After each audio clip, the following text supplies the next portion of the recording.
क्या आप जानते हैं एक ही दिन जन्म, ज्ञान और मृत्यु क्या ऐसा किसी इंसान के साथ हो सकता है? विस्फोट करता हुआ सर। 2500 साल पहले एक राजकुमार ने महल छोड़ दिया सिर्फ इसलिए क्योंकि उसने एक बूढ़ा, एक बीमार और एक मृत इंसान देखा। उस रात उसने फैसला किया, सच खोजूंगा, चाहे सब छोड़ना पड़े। और वही राजकुमार बना बुद्ध। आज बुद्ध पूर्णिमा है, वो दिन जिसने दुनिया की सोच बदल दी। बुद्ध पूर्णिमा का ऐतिहासिक और सांस्कृतिक महत्व। बुद्ध पूर्णिमा वैशाख मास की पूर्णिमा को मनाई जाती है। अप्रैल मई के बीच पूर्णविराम Bharat, Nepal, Sri Lanka, Thailand, Myanmar, Bhutan, Cambodia, Laos, Vietnam, Tibet, Japan और दुनिया के अनेक देशों में यह अत्यंत श्रद्धा के साथ मनाई जाती है। इस दिन लोग केवल पूजा पाठ ही नहीं करते, बल्कि बुद्ध के संदेश अहिंसा, मध्यम मार्ग, करुणा, मैत्री और प्रज्ञा को अपने जीवन में उतारने का संकल्प लेते हैं। बुद्ध का जन्म, लुम्बिनी की पावन घटना। परंपरा के अनुसार लगभग 563 ईसा पूर्व तिथियों में मतभेद संभव है। शाक्य कुल में राजा शुद्धोधन और रानी महामाया के यहाँ एक बालक का जन्म हुआ। यह जन्म आज के नेपाल स्थित लुम्बिनी वन में हुआ माना जाता है। जन्म की कथा। कहा जाता है कि रानी महामाया अपने मायके देवदह जा रही थी। रास्ते में लुम्बिनी के उपवन में विश्राम करते समय उन्होंने साल वृक्ष की डाली पकड़कर बालक को जन्म दिया। बौद्ध ग्रंथों में वर्णन है कि जन्म के बाद बालक ने 7 कदम चलकर घोषणा की। ये प्रतीकात्मक कथा है, जिसका अर्थ है कि यह बालक साधारण नहीं, महान चेतना वाला होगा। बालक का नाम रखा गया सिद्धार्थ, जिसका अर्थ है जिसका उद्देश्य सिद्ध होगा। बाद में वे गौतम गोत्र के कारण गौतम कहलाए। ज्योतिषियों की भविष्यवाणी। राजदरबार में बुलाए गए ऋषियों ने कहा कि यह बालक या तो चक्रवर्ती सम्राट बनेगा या महान सन्यासी। और विश्वगुरु राजा शुद्धोधन ने चाहा कि पुत्र सम्राट बने, इसलिए उसे हर दुख से दूर विलासितापूर्ण जीवन दिया गया।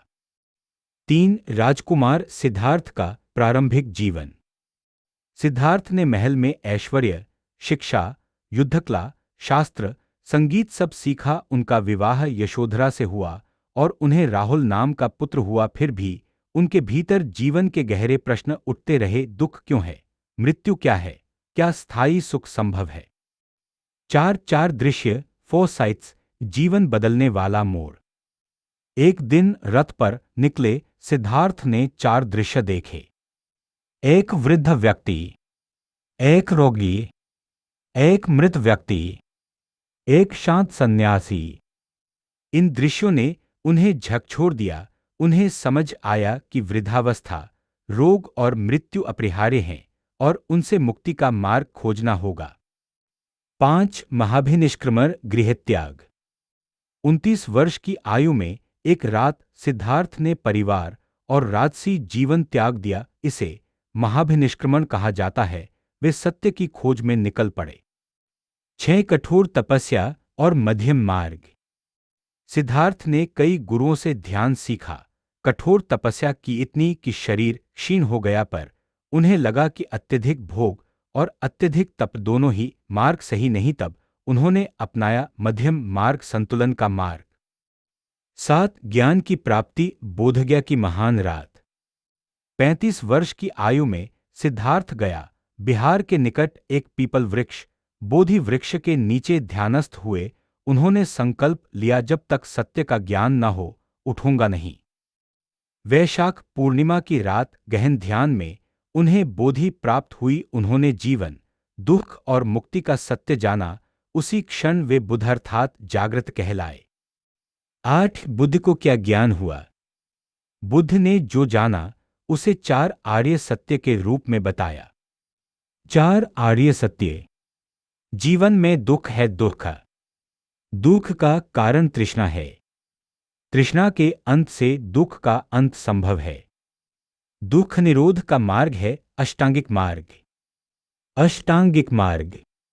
सम्यक दृष्टि, सम्यक संकल्प, सम्यक वाणी, सम्यक कर्म, सम्यक आजीविका, सम्यक प्रयास, सम्यक स्मृति, सम्यक समाधि। 9 धर्मचक्र प्रवर्तन पहला उपदेश। ज्ञान प्राप्ति के बाद बुद्ध ने सारनाथ में 5 पूर्व साथियों को पहला उपदेश दिया। इसे धर्मचक्र प्रवर्तन कहा जाता है। यहीं से बौद्ध संघ की शुरुआत हुई। 10 बुद्ध का संदेश। बुद्ध ने कहा, अहिंसा अपनाओ, करुणा रखो, लोभ क्रोध मोह छोड़ो, स्वयं प्रकाश बनो अप दीपो भव। उन्होंने जाति, कर्मकांड और अंधविश्वास का विरोध किया। उनका धर्म अनुभव पर आधारित था। 11 महापरिनिर्वाण, कुशीनगर की अंतिम पूर्णिमा।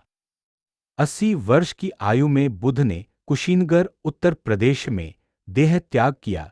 इसे महापरिनिर्वाण कहा जाता है। परंपरा मानती है कि यह भी वैशाख पूर्णिमा का दिन था। महापरिनिर्वाण का अर्थ है जन्म मरण के चक्र से अंतिम मुक्ति। 12 बुद्ध पूर्णिमा कैसे मनाई जाती है? एक पूजा और ध्यान। लोग बुद्ध प्रतिमा के सामने दीप जलाते हैं, ध्यान करते हैं। 2 दान और सेवा।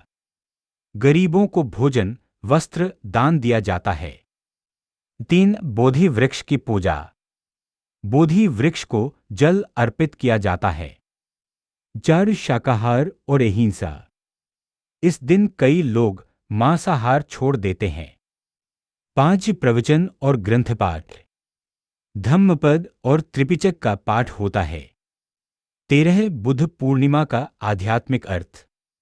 यह दिन याद दिलाता है, हर मनुष्य बुद्ध बन सकता है।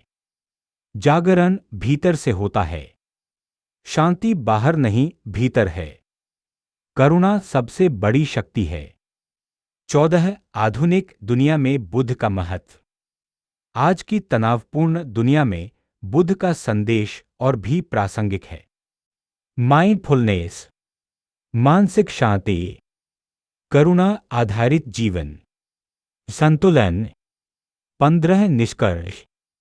बुद्ध पूर्णिमा केवल एक त्योहार नहीं, बल्कि मानवता के लिए दिशा दिवस है। यह हमें सिखाती है कि दुख से भागो नहीं, उसे समझो। लोभ से नहीं, संतुलन से जियो। द्वेष से नहीं, करुणा से दुनिया बदलो। बुद्ध का जीवन बताता है कि एक राजकुमार भी सब कुछ छोड़कर सत्य की खोज कर सकता है, और एक मनुष्य अपनी जागरूकता से विश्वगुरु बन सकता है। इस दिन का संदेश सरल है।